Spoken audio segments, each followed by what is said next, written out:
and today I'm going to be bringing you my PvP Cavalier build. Very useful for when enemies start using status effects. So I'll just quickly go through the usual part, and then we'll go down and have a look at the build and do the other bits. So to start with, I'm using the Technician. There's a few things in this tree that are going to help us. To start off with, the EMP grenades are useful because if we disrupt enemy agents or skills, that can stop them from, firing enemy skills at us or dropping hives, or it can disrupt skills that are already on the floor.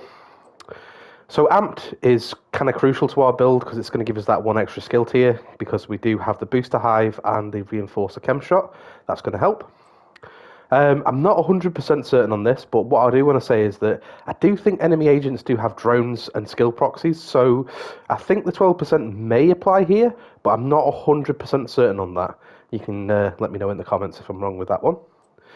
Emergency patch could be useful if your teammates are using skills that are taking damage. You can heal them and yourself, so you might see some usage of that, but it's nothing really overly noteworthy.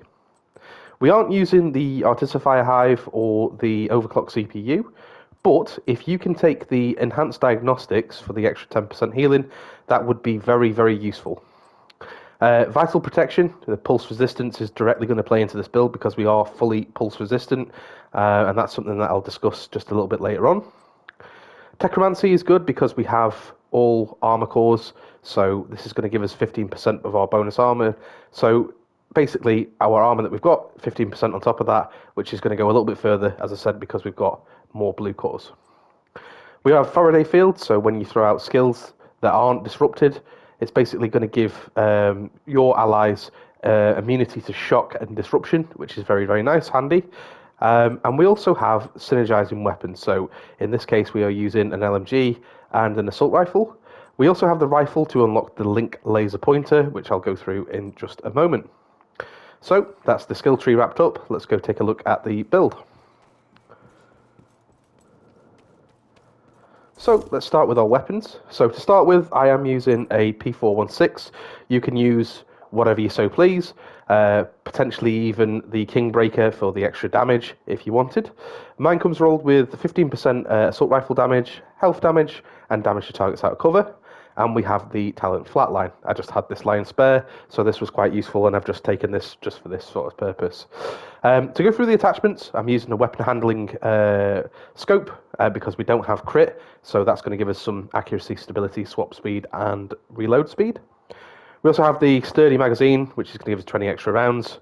We have the Link laser pointer unlocked through the specialization tree, and we also have optimal range just to increase the drop-off for our assault rifle if we are playing at long distance. We have the Pestilence as our main weapon, and there is another reason behind using this as well. Just go through this quickly. So it has LMG damage, damage to targets out of cover, and damage to armor. We also have Plague of the Outcasts, so hits apply a debuff, dealing 100% weapon damage over 10 seconds. This stacks up to 50 times, and if the enemy dies, this debuff then moves on to the next nearest target within 25 meters. So this is mainly used because if we apply stacks, and then we want to use a skill, we're still doing some form of damage while we're doing things like healing teammates or dropping a hive to cleanse, bleed, or burn status effects. So quite useful. This can help us just make sure that we're sort of putting out some damage while we're doing other things. So for my pistol, I'm using the TDI card. Directly plays into the build of a passive skill tier. And what this is going to do for us is basically give us that skill tier when we're holding it, so important to note we need to hold it. And we also have Reformation, so when we shoot an enemy in the head, it can be an agent or an AI, it's going to give us 60% skill repair. Now it says skill repair, but this should say repair skill, because it does give your reinforcer chem shot more healing. So I have tested this and it definitely does work. And just to say on the mods, I'm just using like headshot mods just because I'm aiming for the head basically. Right, so I'll start with the exotic piece, and then we'll work our way through the gear set and brand set. So, for my exotic backpack, I'm using the Ninja Bike. This gives us one of each tier, so it's going to give us a weapon damage core, an armor core, and a skill tier. We also have incoming repairs, and I'll talk more about why we've taken that in just a moment. So, resourceful. So what this is going to do is it unlocks gear and brand sets requirements. So if you've got one piece, you have two. If you have 2 pieces, you have 3, and if you have 3 pieces, you have 4. It also means that you can unlock multiple different bonus simultaneously, so you could have a brand set and a gear set all unlocked and have multiple different ones being unlocked. So, with that said, I'll start with the gear set first and then move on to the brand set. So, for the gear set, I'm using Cavalier. We'll go through the pieces. So 2 pieces is going to give us hazard protection, all important because we are sharing our hazard protection with other agents and ourselves, obviously protection for ourselves. And we also have 3 pieces, so this is repair skill. So this directly sort of plays into our secondary role of being a healer. We're not going to do mass amounts of healing, but we are able to chuck something down that's going to help teammates sort of stay in the fight for a little bit longer. 4 pieces is going to give us charging. So charging, for each second spent out of cover, and that is the important part, you must be out of cover during combat, so you must be during combat, agents will go 5% reduced incoming skill damage to a max of 50, and charged, while fully charged, you gain immunity to a movement speed debuff, so things like a sledgehammer and also the overlord, and you share this with the agents in your team. Hazard protection as well is part of what's shared, and incoming skill damage reduction with all the allies for 10 seconds. So anybody that's an ally, I think, even if they're not actually in your team, I want to say allies. So if you're not rogue and there's other people that are around you that are not rogue, then you're going to share this with them. So very useful if people just refuse to actually put on hazard protection builds when somebody's pulled one out. This can actually save people that are not directly in your team as well. So after the charge is consumed, the charging buff will resume if still in combat and out of cover. So the main things we're going to take away from here is that we've got to be in combat and we've got to be out of cover. So this plays into our attributes. So the first one we've got here is armor, and then we have armor regen. So some people might say, well, why not hazard protection? So I've chosen armor regen just to give us a slow trickle of healing, because when we are stood, say, behind cover, but not directly up against it, we can recuperate some armor that we might have lost for having to run round or move around or stay out of cover, which we might have otherwise been able to dodge or keep our head down. So that's the reason why I'm using some armor regeneration here, and you're going to see that across the board with my pieces. So this will hopefully make sense when you see more of it. So the holster is the exact same, it's just armor and armor regen. For the chest piece, I have armor and armor regen, and I also have incoming repairs. I guess this is a good time to talk about incoming repairs now. So incoming repairs, it's going to help with our reinforcer chem shot. It's going to mean that on top of our armor regen and our chem shot, we're going to be able to achieve reasonable healing for ourselves, because we are going to be in more danger than normal, not being able to get into any cover. So this is just going to help sustain us through a gunfight. Not to say that we can stand in direct gunfire, but if we keep moving and we play smart, this is just going to keep us ticking over.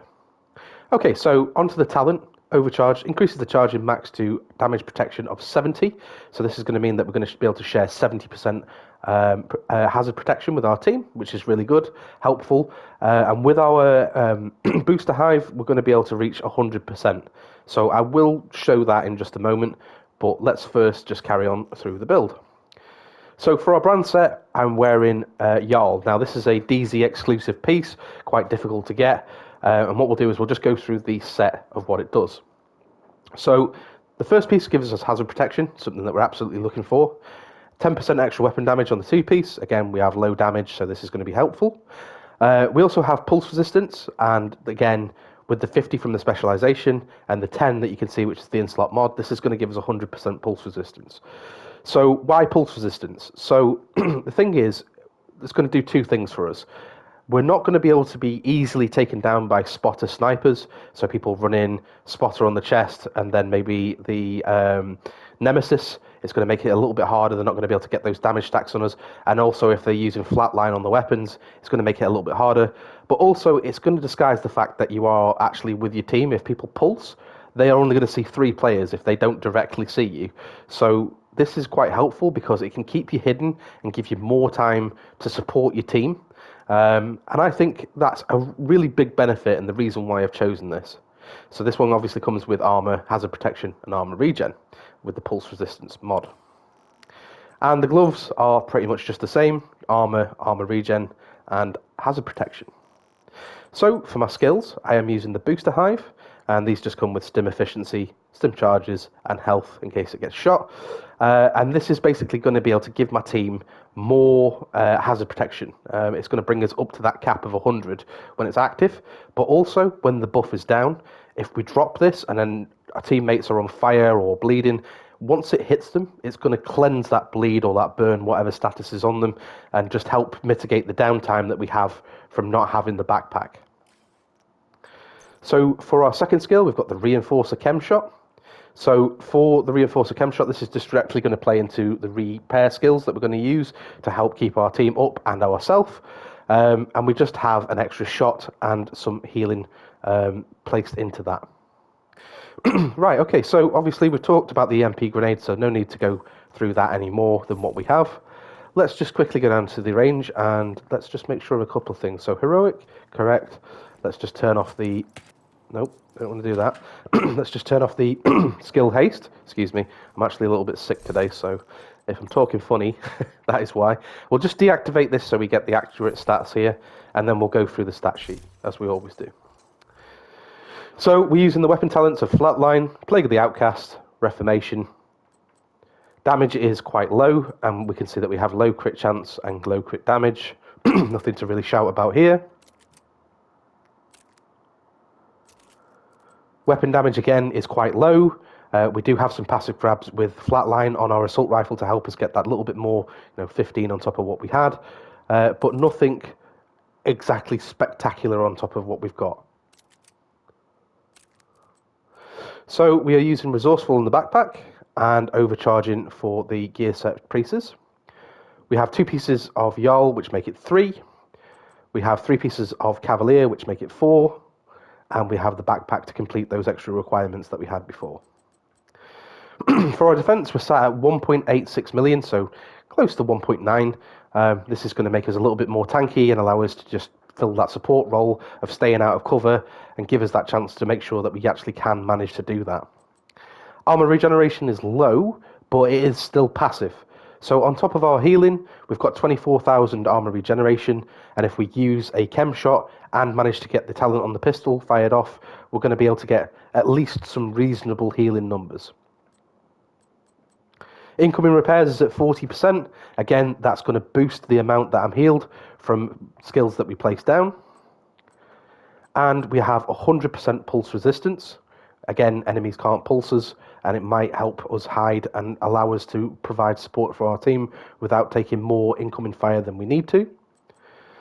We also have hazard protection, and this is at 70%. Now, we can get this to 100 with our booster hive, and we can also avoid the downtime of not sharing this with the booster hive, as I've said. So booster hive as follows. And we have the Reinforcer Chem Shot. Right, so how to use the build. So as we've discussed, we have a little bit of passive healing. So if we hurt ourselves, we can see a slow trickle heal that we can use, say, if we're behind some cover. We can then take out the pistol. If we get a shot on the head, that's going to increase the amount of healing that we have. This doesn't proc at the range, unfortunately, but does work in PvP and PvE. We can drop a heal, and then all of a sudden, that healing becomes a lot more significant than what it was before. Okay, so as I've said with the hazard protection, what I can do is wait for this to ping me. As soon as it hits me, what we can do is we can go to stats, and with the pistol in my hand, we have now reached 110%, which is actually a little bit over the cap, which is fine. If we just have a normal weapon in our hand, let's just wait until that pings us again. Perfect. Let's go into the stat sheet, and we can see that we're at 105, which is only 5 over the cap. That's absolutely fine, and it means when we do share the hazard protection with our team, it's going to give them 100%. So what I tend to do with this weapon is if I'm just trying to help do a little bit of damage, I've got my assault rifle, it's got the linked laser pointer, that's going to help a little bit, and I do have some optimal range on that to help shoot out to further distances. And then what I tend to do is I'll just be behind my team trying to help out, and I'll put damage with the Pestilence on an enemy and leave that ticking, so we'll just put an enemy up. Now while those ticks go off, we can see that we're doing just a little bit of damage. This is going to give me time to put down skills, heal teammates, switch to my pistol, and grab that extra tier while damage is still going off. Okay, so it's just gonna, between the pauses of combat of where we're trying to heal our teammates and we're trying to do some damage to assist, it's just gonna give us that little window to have ticks going on while we're doing other things. Don't forget that we have EMP grenades as well to, turn off enemy skills, especially stationary ones, and if we hit agents, it's going to temporarily disrupt them from using their skills. Okay, guys, I don't think there's too much more to really talk about this build. It's very useful in PvP. Highly recommend you give it a go. Let me know what you think in the comments. Thanks very much for watching, and I'll see you in the next one.